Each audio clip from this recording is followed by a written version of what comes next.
The 2024 elections are set for November 5th. Voters are casting ballots for the President of the United States. There are also several down ballot races in Virginia and North Carolina with big impacts, including the U.S. Senate race with Hung Cao challenging Tim Kaine, and all of the House seats in District 1 through 4. Also on the ballot, a constitutional amendment referendum. It's your voice, your vote. Today is the first day of early voting in North Carolina. As many head to fill out their ballots, you'll see a question on whether to add a citizens-only voting amendment. But what does that mean? Megan Bragg looks into the facts and verifies the answer. Well, voters in North Carolina will see this constitutional amendment on their ballot. It reads, constitutional amendment to provide that only a citizen of the United States who is 18 years of age and otherwise possesses the qualifications for voting shall be entitled to vote at any election in this state. So you can vote for or against it, but some people are confused about this amendment, asking us to clarify. So to verify, we went to the U.S. Constitution, the North Carolina Constitution, the U.S. Citizenship and Immigration Services, and Mecklenburg County Elections Director Michael Dickerson. First, it's already illegal for non-citizens to vote in federal and state elections. Currently in North Carolina law and in federal law, only U.S. citizens are permitted to vote. Non-U.S. citizens are not permitted to vote in our elections. The 14th Amendment of the United States requires people to be born or naturalized in the United States in order to vote. The current North Carolina Constitution states every person born in the United States and every person who has been naturalized and is 18 years of age, as long as they meet the qualifications, can vote. According to the U.S. Citizen and Immigration Service, a naturalized citizen is someone who moved here and became a citizen. The amendment, if approved by voters, would take out the word naturalized. But those who are naturalized are already citizens, so they would still be able to vote. But there are concerns from some groups that it could cause confusion. But for now, we wanted to make it clear that yes, right now it is illegal if you are not a citizen of the United States to vote. Tonight, 13 News Now is looking at a question every single Virginia voter can answer on their ballot for the November election. Alex Littlehales has details. There is one question on Virginia's upcoming presidential ballot where your choice is not between two candidates, but between yes or no. Since we have the elections in the odd year and then the session after the election is an even year, that means we normally have constitutional amendments in federal election years. For the first time since 2020, voters will see a constitutional amendment question on their ballot. Think of it similar to a local referendum, but applied to the entire state. In some cases, when language is written into Virginia Constitution, this is the only legal avenue to change the law. It's a yes or no question. If the majority approves it, then it changes the state constitution. The question on November 5th allows you to vote on a legal loophole facing Virginia's Gold Star families. Should the Constitution be amended so that the tax exemption that is currently available to surviving spouses of soldiers killed in action is also available to the surviving spouses of soldiers who died in the line of duty? The phrase died in the line of duty covers deaths that may not necessarily be considered KIA. Eventually, it has to go before the voters and they have to approve it. Walt Latham, York County's Director of Elections, says because constitutional amendments only come once every couple of years, voters need to read their ballots until the very end to make sure they don't miss it. I'm Alex Littlehales for 13 News Now. In the far western reaches of our viewing area are portions of the 4th Congressional District. We're talking about the city of Franklin and Southampton, Surrey, and Sussex counties. Yeah, beginning with early voting today through the November 5th elections, voters in the 4th will choose between the Democratic incumbent, Jennifer McClellan, and Republican challenger, William Bill Mower III. Mike Gooding spoke to both candidates. Virginia's 4th District is currently represented by Democrat incumbent Jennifer McClellan, who entered the U.S. Congress in 2023 after winning a special election to replace the late Congressman Donald McEachin. The challenger is Republican candidate William Bill Mower III. The 4th District is made up of 15 localities stretching from Richmond to the North Carolina line. In 2020, in the 4th District, Joe Biden beat Donald Trump 67% to 31%. Sabato's crystal ball rates the district safe Democrat. McClellan made history in the 4th by becoming Virginia's first black woman member of Congress. Prior to that, McClellan served for 17 years in the state legislature. I have spent nearly 20 years, first as a member of the General Assembly and now as your Congresswoman, working and fighting for you, fighting to improve your lives, fighting to make sure that you have access to health care when you need it, that's affordable, that you have the opportunity to succeed, for a fair shot in our economy. And I wake up every morning asking one question, and that is, how can I help you and solve your problems? And I'm looking forward to another term doing that as your Congresswoman. Mower, described on his campaign website as a dynamic entrepreneur and tech visionary, is making his first run for public office. And I'm just seeing all of the challenges in Congress, and we can't seem to get along as a people anymore. And so was very concerned about that, and very concerned about the vast gap between both parties, and I want to find ways of bridging that, and so anytime I dedicate myself to a cause, I dedicate myself 100%, and I roll up my sleeves, and I'm willing to do whatever it takes to get things accomplished. Mike Gooding, 13 News Now. To Virginia now, in-person early voting begins tomorrow in the Commonwealth. In the 3rd Congressional District, voters will choose between one candidate who has been on the job for more than 3 decades and a challenger making his first run for federal office. The Democrat incumbent, Bobby Scott, is facing off against Republican candidate John Sitka III. They both spoke to Mike Gooding. Virginia's 3rd Congressional District features longtime incumbent Bobby Scott, who has served in the House of Representatives since 1993. Scott is being challenged by Republican candidate John Sitka III. In the district, there is the historical aspect of Scott. He was the first African-American elected to Congress from Virginia since Reconstruction. Beyond that, he has come to enjoy a kind of brand name familiarity with voters. Prior to his 3 decades plus in Congress, he served in the Virginia House of Delegates from 1978 to 1983, and in the Senate of Virginia from 1983 to 1993. This November, he hopes voters remember all that he has done. Well, I think one of the things that I would like them to remember is I've delivered for the district, brought money to the district, and also a thoughtful approach and focused on education, transportation, economic development. Those are the issues that I would hope they'd look at. And what about having a fresh face? What about having a fresh voice? Sitka believes it's time for a change.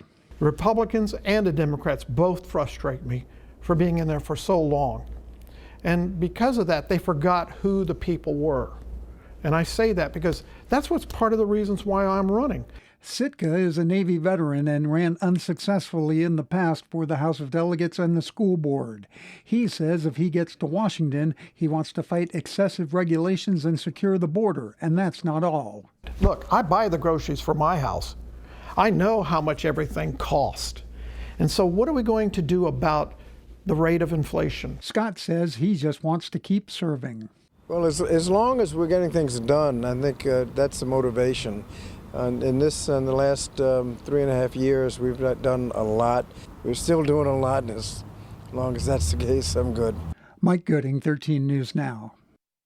Sabato's crystal ball raised the 3rd Congressional District as likely Democrat in the last election in 2022. Scott beat Republican candidate Terry Namkung 67% to 32%.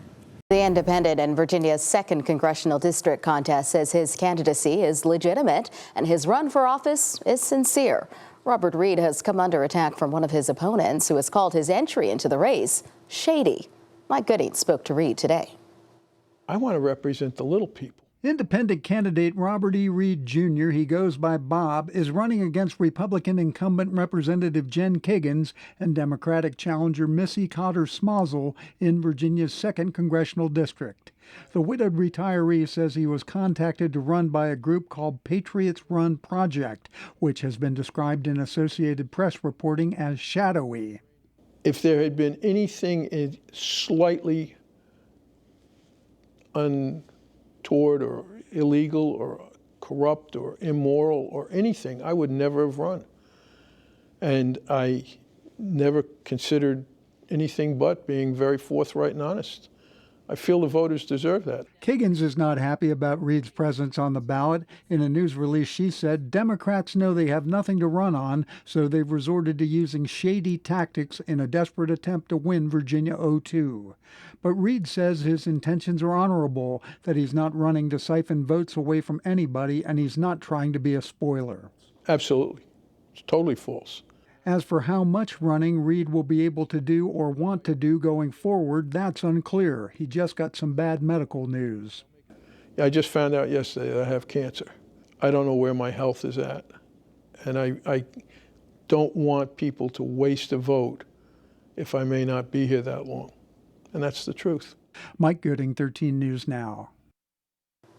A complaint filed in September with the Federal Election Commission accuses the Patriots Run project of violating campaign finance laws. The candidates in Virginia's 2nd Congressional District are blanketing the airwaves with ads. Republican incumbent Jen Kiggins is being challenged by Democrat Missy Cotter-Smazel, and Mike Gooding spoke to both of them. The race that seems to be getting the most attention in this part of Virginia this fall is in the 2nd Congressional District. That contest features Republican incumbent freshman Representative Jen Kiggins. She is being challenged by Democrat Missy Cotter-Smazel. And now they're everywhere, every time you turn on TV. Between them, they and their backers have already spent $4.7 million on ads, according to the Virginia Public Access Project. Kiggins is running on her record as a member of the House Armed Services and Veterans Affairs Committees. She says she's all for the military and improving their quality of life. My work on the Armed Services Committee has been very meaningful and very personal to me as well. I think we have a lot of room to do better for our active duty men and women and their families. When asked about her top issue, Cotter-Smazel says it's protecting women's right to choose. Reproductive rights as a whole, I think that we've seen extremists, like MAGA extremists, try to threaten reproductive rights in a number of ways. They've proven we can't trust them. 57% of the 2nd District is located in the city of Virginia Beach. In 2022, Kiggins won by 2 percentage points over Elaine Luria, but Luria did win the beach by 405 votes, according to the Virginia Department of Elections. As for this year's race, a September Wasson Center poll showed Kiggins ahead of Cotter-Smazel 45% to 40%, with 9% undecided. Both candidates say voters should vote for them. I say vote for the veteran who will stand up for veterans' rights and for military families. Vote for the woman who will stand up for women's rights and reproductive rights. Vote for the small business owner who will actually stand up for our local economy. And finally, vote for the person who will protect our democracy. And I will be that champion. It's hard to get everybody on the same page, but we really need common sense, level-headed people who understand how to work in a bipartisan manner, who understand compromise, who understand how to listen to each other. And I feel like my backgrounds, both as a naval officer, as a nurse, as a mom of 4, those backgrounds have been instrumental in the work that I do in Congress every day. Mike Gooding, 13 News Now. There is a third candidate, independent Robert E. Reed, Jr. We reached out to Reed at his listed point of contact, but got no response. In Virginia's 1st Congressional District, voters will pick between Republican incumbent Rob Whitman, who has held that seat since 2007, and the challenger, Democrat Leslie Mehta, who has been a litigator, a civil rights attorney, and legal director of the ACLU of Virginia. For Whitman, who serves as vice chairman of the House Armed Services Committee, his primary focus is upon the military and protecting Virginia's national defense interests. You know, Virginia is ground zero for much of what happens in our military. I want to make sure we continue to support that. Being in a leadership position there on the House Armed Services Committee allows me to do quite a number of things. Eventually, competing to become chairman would allow me to do even more. Mehta, who is focused on protecting reproductive and First Amendment rights, first got interested in politics for a more personal reason, following the death of her 5-year-old daughter, Brooke. For me, it wasn't about a D or an R. It was, how can I work to get things done for my daughter? And so that expanded to helping others with similar problems, particularly Medicaid bureaucracy. Meta and Whitman are competing in the newly redrawn 1st District, which now includes Chesterfield and Henrico counties. Both candidates like their chances. I think it is an exciting time to be able to have new leadership in this district. This is a moment in time that we can do this. And it's exciting to be a part of it. We've worked really hard to get some important things done. I think there's still things left to be done. I want to make sure we're addressing lowering the cost for working families, making sure that we are securing our border, fixing the chaos at the border, making sure too that we're protecting families in their communities. Those things are important to me. Mike Gooding, 13 News Now. Democrats holding just a one-seat majority, the U.S. Senate could flip pretty easily on election night. Republicans need to pick up only 2 seats to gain control of the chamber. Every seat, including the one up for grabs in Virginia, matters.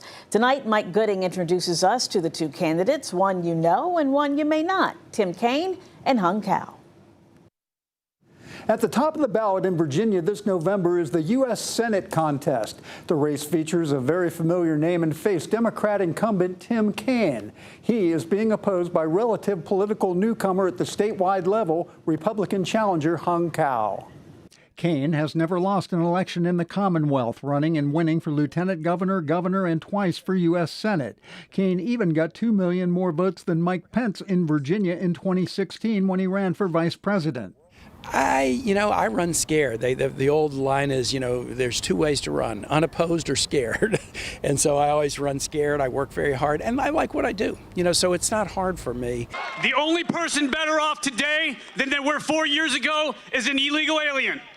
Republican challenger Hung Cao is making his first statewide bid for public office. He ran and lost in 2022 in Virginia's 10th House District to Democrat Jennifer Wexton. Cao is a retired Navy captain, a Naval Academy graduate, and served with special operations in Iraq, Afghanistan, and Somalia. And he came to the United States as a refugee from Vietnam in 1975. Look, this is a calling.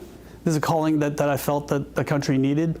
And the country needed me back in the days to serve in the military, and now the country needs veterans to run for office. The University of Virginia's Center for Politics Sabato's crystal ball rates the Virginia Senate race as safe Democrat. Despite that, both candidates are running hard. And I think that, sometimes it takes immigrants like myself who came here legally to remind Americans the blessings of this country. I love this country so much. I wrote a blank check up to and including my life to defend it. The things I get to work on every day are things that I think matter to everyday Virginians. They matter to me, and I like helping people every morning when I get up. Mike Gooding, 13 News Now. Now, the nonpartisan online political encyclopedia Ballotpedia reports that Kaine has a big money advantage, raising $16 million, with Cao raising $3.1 million.